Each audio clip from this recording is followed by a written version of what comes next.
अस्सलामुअलैकुम नाज़रीन कराम, हमेशा की तरह आज भी हम डॉक्टर ज़ाकिर नाइक की वीडियोस पर बात करेंगे, जो कि एक ईसाई लड़के ने सवाल किया कि अल्लाह ताला अगर एक है, हर चीज़ पर कादिर है, तो हमें मुसलमान क्यों नहीं बनाया। तो इसी तरह जब सवाल किया गया तो डॉक्टर साहब इस पर वज़ाहत के साथ जवाब देगा। आइए ये वीडियो सुन लेते हैं। उससे पहले चैनल पर नए हैं तो काइंडली चैनल को सब्सक्राइब कर दें, साथ ही वीडियो को लाइक कर दें। कमेंट सेक्शन में अपनी राय ज़रूर लिखें। आइए ये वीडियो सुन लेते हैं। अल्लाह अगर एक है तो मुझको भी चाहे मुसलमान बना सकते थे, मेरे को क्यों हिंदू बनाए? भाई साहब का सवाल है, अगर अल्लाह एक है तो मुझको भी मुसलमान बना सकते थे, उसने क्यों ने मुझे मुसलमान बनाया। भाई साहब का अच्छा सवाल है और इसका जवाब है कि हमारे आखिरी पैगंबर मोहम्मद सल्लल्लाहु अलैहि वसल्लम फरमाते हैं कि हर इंसान, हर बच्चा जब पैदा होता है वो दीनुल फित्र में पैदा होता है। दीनुल फित्र मतलब वो मुसलमान जैसा पैदा होता है। मुस्लिम का मतलब वो इंसान जो अपनी ज़िंदगी अल्लाह, भगवान, ईश्वर, अपने खालिक के मुताबिक बसर करता है। जो इंसान अपनी ज़िंदगी अपने खालिक, अपने अल्लाह के कहे हुए अहकामात के मुताबिक बसर करता है, उसे कहते हैं अरबी में मुस्लिम। तो हर इंसान जब पैदा होता है, चाहे हिंदू ख़ानदान में पैदा हो या ईसाई ख़ानदान में या यहूदी ख़ानदान में या मुस्लिम ख़ानदान में, कोई भी ख़ानदान में पैदा होता है, वो पैदा होता है मुसलमान जैसा। उसके बाद उसके वालिदैन, उसके बड़े, उसके टीचर्स उसे सिखाते हैं। अगर सही चीज़ सिखाते तो वो सही रास्ते पे रहता है, वरना वो दूसरे रास्ते पे भटक जाता है। हो सकता है कि वो बुत परस्ती करने लगे, वो मूर्ति पूजा करने लगता है, हो सकता है वो आग की पूजा करने लगे। इसीलिए अगर कोई गैर मुस्लिम मुस्लिम बनता है, उर्दू में अक्सर कहते हैं नो मुस्लिम, जो गलत है। अंग्रेजी में कहते हैं convert. Convert means going from one track to the other, which is wrong. सही लफ्ज है लौटा हुआ मुस्लिम, क्योंकि हर इंसान पैदा होता है मुस्लिम जैसा, फिर उसके वालिदैन, उसके बड़े के जरिए से वो गलत ट्रैक पे जाता है, और जब सही ट्रैक पे आ जाता है वापस, सही लफ्ज है लौटा हुआ मुस्लिम। अंग्रेजी में कहेंगे रिवर्ट। अक्सर हम कहते हैं नौ मुस्लिम, जो इस्लामी तालीमात के मुताबिक गलत है। सही लफ्ज होना चाहिए लौटा हुआ मुस्लिम, रिवर्ट। और आपका सवाल था कि अल्लाह ने तुम्हें मुस्लिम क्यों नहीं बनाया। अल्लाह ने तुम्हें मुस्लिम ही बनाया।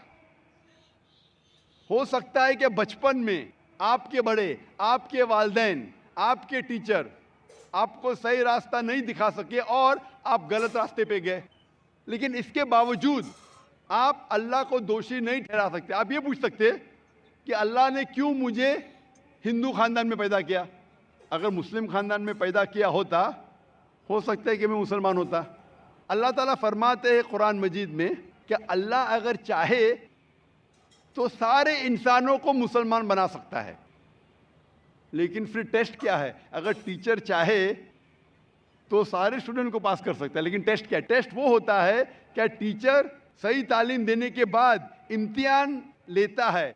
जो आदमी सही जवाब देता है वो पास होता है, जो गलत देता है फेल होता है। अल्लाह ताला ने सारे इंसानों को अपना आखिरी पैगाम दे चुका है कुरान मजीद।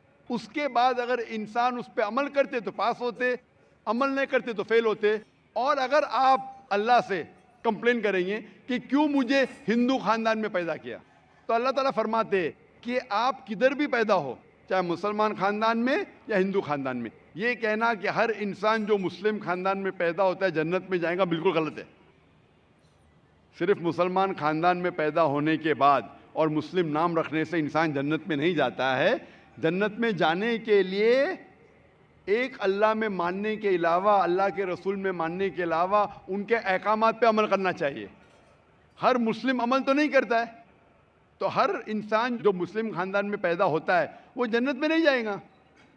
लेकिन अल्लाह ताला ये फरमाते हैं कि हर इंसान को, सूरह फुसिलत में सूरा नंबर 41 आयत नंबर 53 53, अल्लाह ताला फरमाते सनूरीम आयातिना फिल आफाकी व फी अनफुसिहिम हत्ता यतबय्यन अन्नहुल हक, कि बहुत जल्दी हम आपको अपनी निशानियां दिखाएंगे। अल्लाह ताला फरमा रहे इंसानों से कि जल्द हम आपको हमारी निशानियां दिखाएंगे होराइजन्स में, बड़े ही बेहतरीन अंदाज के साथ डॉक्टर साहब गुफ्तगू इरशाद फरमा रहे हैं, आप लोगों के सामने आपको समझा रहे हैं। तो बाकी वीडियो थोड़ी सी रहती है, इसको भी आप सुन के जाएं। ताकि आप पे वाजे हो जाए क्या हक है, क्या अल्लाह एक है, अल्लाह के अलावा कोई माबूद नहीं है। लेकिन हक जाहिर होने के बाद हर इंसान उस पर अमल करना ज़रूरी नहीं। वो इंसान सोच सकता है कि अगर मैं इस्लाम कबूल करूं तो हो सकता है कि मेरे दोस्त मुझे छोड़ देंगे, हो सकता है कि मेरे वालिदैन मुझे जायदाद से बेदखल कर देंगे, हो सकता है कि मुझे मेरे तिजारत में नुकसान हो। तो ये सब चीज़ें इंसान को बहुत बार भटकाती है और हक कबूल करने से रोकती है। लेकिन आखिरत के दिन पर आप ये अल्लाह से कंप्लेन नहीं कर सकेंगे कि मुझे किसी ने भी इस्लाम के बारे में नहीं कहा। इसीलिए कुरान मजीद में लिखा गया है सूरह अनाम में सूरह नंबर 6 आयत नंबर 158 कि उस दिन, आखिरत के दिन, अगर आप कहेंगे कि मेरे वालिदैन बुत परस्त थे, मूर्ति पूजा करते थे, इसीलिए मैं कर रहा हूं, तो अल्लाह ताला फरमाएगा ये बहाना नहीं चलेगा, क्योंकि अल्लाह ताला खुद हर इंसान के दिल में वाज़े कर देता है हक क्या है। और वादे करने के बाद आपके पास कोई शिकायत का मौका नहीं रहेगा। और आपको भी, आप आज इस मजलिस में आ चुके हैं और मैंने लाखों लोग के सामने आपको वादे किया है कि खुदा एक है, उसके अलावा कोई माबूद नहीं और मोहम्मद सल्लल्लाहु अलैहि वसल्लम उसके आखिरी पैगंबर है। अगर आज आप इस बात को नहीं मानेंगे तो कल आप ये कंप्लेन नहीं कर सकेंगे, आप शिकायत नहीं कर सकेंगे अल्लाह से कि मुझे पता नहीं था। बाकी लोग कर सकेंगे क्या नहीं, वो बाद में देखा जाएगा। अल्लाह तो वादे कर दिया, किसके जरिए पता नहीं, लेकिन आज मेरे जरिए तो कर रहा है आपको। और इतने लाखों लोग शहादा दे रहे और करोड़ों लोग टेलीविजन पे देख रहे आपको। तो अभी आपके पास कोई बहाना नहीं, कोई शिकायत नहीं ये कहने के लिए कि मैं मुसलमान खानदान में पैदा नहीं हुआ इसलिए मैंने इस धर्म को एक्सेप्ट नहीं किया। मैं आपसे पूछना चाहता हूं भाई साहब, आप मानते हैं कि खुदा एक है? वो तो है। आप मानते हैं खुदा एक है? हाँ। आप मानते हैं कि बुत परस्ती गलत है? पर कौन सा खुदा है वो पता नहीं। नहीं नहीं, मूर्ति पूजा सही है क्या गलत है आपके हिसाब से? अब जब मैं हिंदू धर्म में पैदा हुआ तो फिर मेरे हिसाब से सही हो सकता। आप कहते हैं कि हिंदू धर्म के मुताबिक मूर्ति पूजा सही है। मैं आपको आपके हिंदू धर्म की किताबों का हवाला देता हूं, मजहबी किताबों का। अगर आप पढ़ेंगे छंदोग्य उपनिषद चैप्टर नंबर 6 अध्याय नंबर 2 मंत्र नंबर 1, एकम एविदित्यम, ईश्वर खुदा भगवान एक है, दूसरा नहीं है, लिखा है श्वेता श्वेतार उपनिषद में अध्याय नंबर 6 श्लोक नंबर 9 में, नाचस्य कसिज जनिता नक्षदिपा, उस ईश्वर के कोई वालिदैन नहीं, उस ईश्वर का कोई रब नहीं। मतलब ईश्वर का, भगवान का कोई वालिद नहीं, कोई वालदा नहीं, उसके ऊपर कोई नहीं। और साफ तौर पे लिखा गया है श्वेता श्वेतार उपनिषद में अध्याय नंबर 4 मंत्र नंबर 19 में, न तस्य प्रतिमा अस्ति, उस ईश्वर की, उस भगवान की, उस अल्लाह की कोई प्रतिमा नहीं, कोई अक्स नहीं। प्रतिमा जो संस्कृत लफ्ज है उसके मानिए अक्स। खुदा का कोई अक्स नहीं, कोई प्रतिमा नहीं, कोई फोटोग्राफ नहीं, कोई पेंटिंग नहीं, कोई पोर्ट्रेट नहीं, कोई मूर्ति नहीं, कोई बुत नहीं। और ये पैगाम दोहराया गया है यजुर्वेद में अध्याय नंबर 32 मंत्र नंबर 3 में, जिसमें लिखा है ना तस्य प्रतिमा अस्ति, उस ईश्वर, उस भगवान, उस अल्लाह की कोई प्रतिमा नहीं, कोई अक्स नहीं, कोई पिक्चर नहीं, कोई पेंटिंग नहीं, कोई पोर्ट्रेट नहीं, कोई बुत नहीं, कोई मूर्ति नहीं। साफ तौर पे आपके मजहबी किताब में लिखा है कि मूर्ति पूजा गलत है। और हिंदुइज्म का ब्रह्मा सूत्र है, एकम ब्रह्म देवता नास्ते नैना नास्ते किंचन, भगवान एक ही है, दूसरा नहीं है, नहीं है, नहीं है, जरा भी नहीं है। अभी मैं आपसे पूछता हूं भाई साहब, जब आपके मजहबी किताब में साफ तौर से लिखा हुआ है कि मूर्ति पूजा गलत है, तो फिर भी आप मानते हैं कि मूर्ति पूजा सही है? नहीं। आप मानते?